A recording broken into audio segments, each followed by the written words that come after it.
আসসালামু আলাইকুম। শুরু করছি আমার আজকের কুকিং ব্লগটি। কেমন আছেন সবাই? আমি তো আলহামদুলিল্লাহ ভালো আছি। সবাইকে স্বাগত জানাচ্ছি আমার আরেকটি নতুন ভিডিও দেখার জন্য।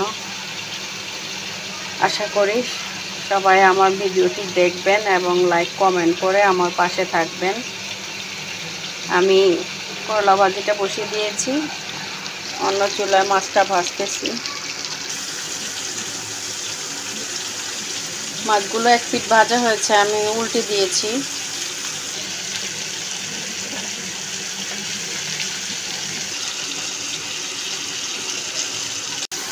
যেহেতু আমি মাছগুলো ভুনা করব, আবার রান্না হবে এটা, আমি আর এটা ভাজি করব না, এটা আমি এখন নামিয়ে নেব।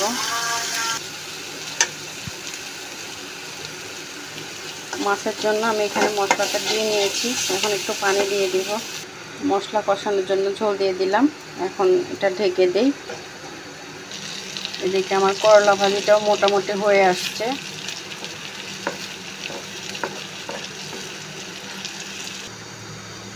আমার করলা ভাজিটা হয়ে গেছে, আমি এখন নামিয়ে দিচ্ছি এটা। এখানে আমি সামান্য একটু জিরা ভেজে নিচ্ছি। মাছ ভুনাটা নামানোর আগে আমি এখানে একটু জিরা গুঁড়া দিব, ভাজা জিরা গুঁড়া। মশলাটা কষে আসলে পরে আমি মাছটা দিয়ে নিয়েছি। মশলাটার সাথে মাছটা একটু কষানো হলে আমি ঝোলের জন্য অল্প করে পানি দিয়ে দিব, যেহেতু এটাতে বেশি একটা ঝোল থাকবে না। তো এটা মাছটা কষানো হয়ে গেলে পরে আমি অল্প করে একটু ঝোল দিয়ে নিয়েছি। এটা মাখা মাখা হলে তারপর আমি জিরা গুঁড়া দিয়ে নামিয়ে নেব। আমার মাছ ভুনাটা মোটামুটি হয়ে আসছে। আমি এখন একটু কাঁচামরিচ দিলাম আর একটু জিরা গুঁড়াটা দিয়ে দিব।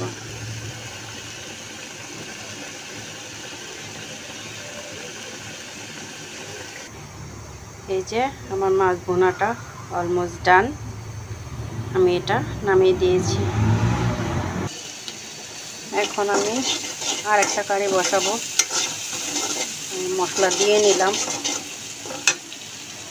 আর একটু মশলা কষানোর জন্য একটু পানিও দিয়ে দিচ্ছি।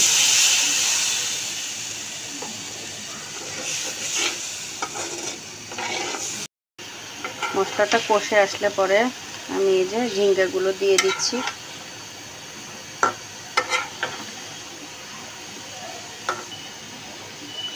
ঝিঙ্গাগুলো কষাতে পানি দেওয়ার দরকার নাই, ঝিঙ্গা থেকেই পানি উঠে যাবে। আর এটা আমি পাবদা মাছ দিয়ে রান্না করব। আজকে পাবদা মাছগুলো ভেজে নিলাম না, এভাবেই কষিয়ে রান্না করব। ঝিঙ্গেগুলো হাফ ডান হয়ে যাওয়ার পর আমি মাছগুলো দিয়ে দিই। এগুলো যদি পুরোপুরি যেহেতু আমি মাছটা কষিয়ে রান্না করব, কাঁচাই রান্না করব, ভেজে রান্না করব না, তাই মাছগুলো দিয়ে আর একটু কষিয়ে নেব। এই জন্যই ঝিঙ্গেগুলো আর বেশি হবে না, বেশি সিদ্ধ করতে গেলে পরে কালারটা নষ্ট হয়ে যাবে।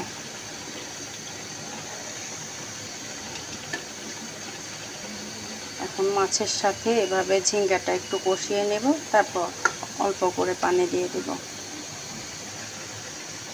তো আমার মাছগুলো উল্টে দিয়েছি, এখন অল্প করে ঝোল দিয়ে দিব। এই ঝোলেই মাছটা রান্না হয়ে যাবে।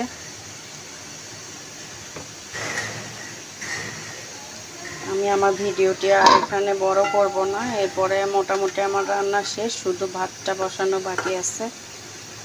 আমি আমার ভিডিওটা এখানে শেষ করে দিব, আর লম্বা করব না। আমার ভিডিওটি ভালো লেগে থাকলে অবশ্যই আমার পাশে থাকবেন, সাপোর্ট করবেন লাইক কমেন্ট করে। আর আপনারা সবাই ভালো থাকেন, সুস্থ থাকেন, সবার জন্য শুভ কামনা রইল। সবাই অনেক ভালো থাকেন, নিরাপদে থাকেন। আসসালামু আলাইকুম।